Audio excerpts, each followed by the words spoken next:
പുല്ലൂർ ശ്രീ കണ്ണാങ്കൂട്ട് ഭഗവതിക്കാവ് കളിയാട്ട മഹോത്സവത്തിന് ഭക്തിസാന്ദ്രമായ അന്തരീക്ഷത്തിൽ തുടക്കമായി. കലവറനിരയ്ക്കൽ ഘോഷയാത്ര നടന്നു. പുല്ലൂർ കണ്ണാങ്കൂട്ട് ഭഗവതിക്കാവിലെ പ്രതിഷ്ഠാ ദിനം ഭക്തിസാന്ദ്രമായ അന്തരീക്ഷത്തിൽ നടന്നു. 21 മുതൽ 24 വരെ തീയതികൾ നടക്കുന്ന കളിയാട്ടത്തിന് മുന്നോടിയായി കലവറനിരയ്ക്കൽ ഘോഷയാത്രകൾ എത്തി.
പുല്ലൂർ മാച്ചിപ്പുറം ചാമുണ്ടേശ്വരി ഗുളികൻ ദേവസ്ഥാനം, മധുരമ്പാടി മുത്തപ്പൻ മടപ്പുര, ഉദയനഗർ വരയില്ലം അയ്യപ്പ ഭജനമന്ദിരം എന്നിവിടങ്ങളിൽ നിന്നും കലവറനിരയ്ക്കൽ ഘോഷയാത്രകൾ എത്തി.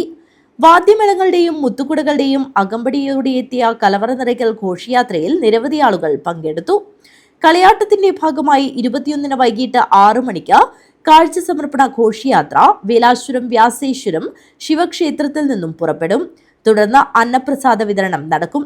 23 ഉച്ചയ്ക്ക് 12 മണിക്ക് തെയ്യം കൂടൽ, വൈകിട്ട് 6 മണിക്ക് ഇരട്ടക്കുട്ടിച്ചാത്തൻ, കുളിച്ചുതോറ്റം, അന്തിക്കോലം, അന്തിഗുളികൻ, ഭൂതം, ഭൈരവൻ, രക്തജാതൻ, പൊട്ടൻ തെയ്യം എന്നീ തെയ്യങ്ങൾ അരങ്ങിലെത്തും. രാത്രി 8 മണിക്ക് അന്നദാനം നടക്കും.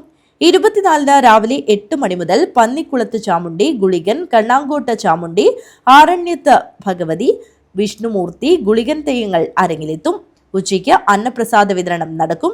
വൈകിട്ട് 3 മണിക്ക് കണ്ണാങ്കോട്ട് ഭഗവതിയുടെ തിരുമുടി നിവരൽ, തുടർന്ന് വിളക്കിലരിയോടുകൂടി കളിയാട്ട സമാപനം.